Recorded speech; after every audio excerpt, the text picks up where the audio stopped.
भगवान राम जब रावण पर बाण चलाते हैं तो बाण सीधा रावण की नाभि में जाके लगता है और दशानन पृथ्वी पर धराशायी हो जाता है। कहते हैं कि पूरी पृथ्वी डोलने लगी थी, पूरी पृथ्वी हिल गई थी।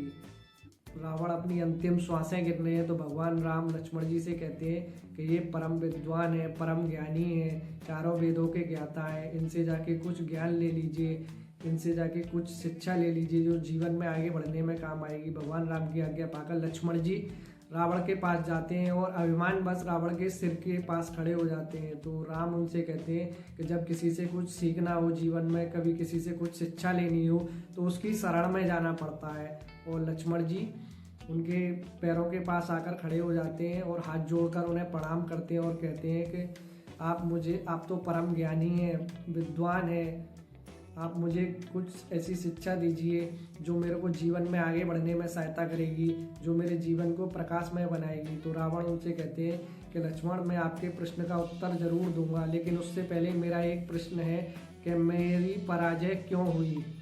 मैं कुल में आपसे श्रेष्ठ, आप क्षत्रिय, मैं ब्राह्मण, मैं आपसे बल में श्रेष्ठ, मैंने तीनों लोकों में विजय पाली, मैंने तीनों लोगों को जीत लिया, मैंने देवताओं तक को पराजित कर दिया,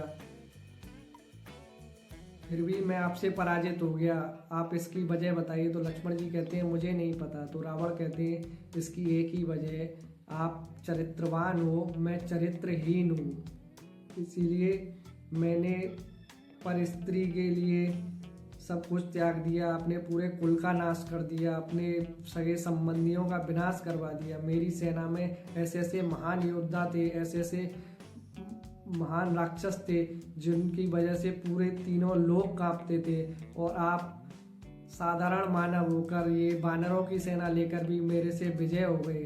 तो इसका एक ही अर्थ है कि आप चरित्रवान थे और मैं चरित्रहीन हूँ।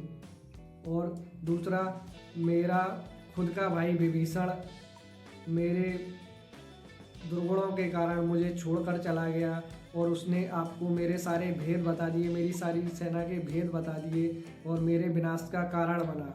दूसरी एक कहानी इसमें आती है कि जब युद्ध खत्म हो चुका है, राम समुद्र के किनारे बैठे हुए हैं, बड़े परेशान हैं, ये सोच रहे हैं कि पता नहीं इतने लोगों का रक्तपात क्यों हुआ, इतने निर्दोष लोगों की जान गई। तो उसी समय महारानी मंदोदरी आती हैं, तो सभी सैनिक महारानी मंदोदरी को देखकर साइड में हट जाते हैं।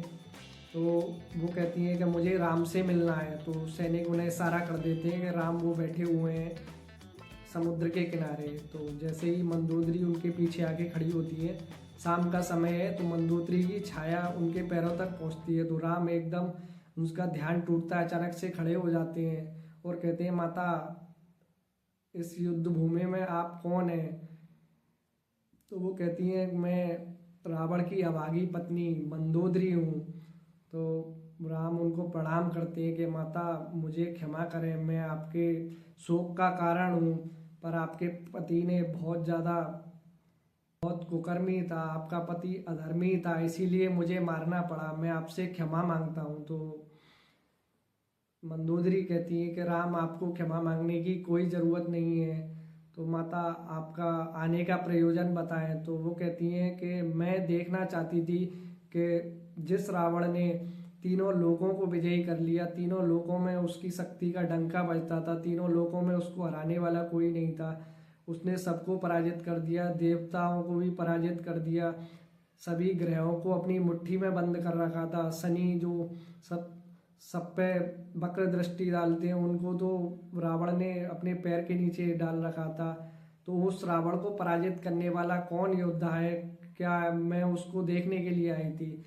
मैं समझना चाहती थी कि ऐसा क्या है आप तुम में और जिससे कि रावण पराजित हो गया। तो राम कहते हैं कि माता, आप समझ पाई कि ऐसा क्या है जिसकी वजह से मैं विजयी हुआ और रावण पराजित हुए। कि मैं समझ गई, एक पर स्त्री की छाया पड़ने पर भी आप खड़े हो गए, और एक मेरा पति था कि जो मेरी जैसी सुंदर पत्नी होने के बावजूद भी आपकी पत्नी को चाहता था, आपकी निर्दोष पत्नी का हरण किया।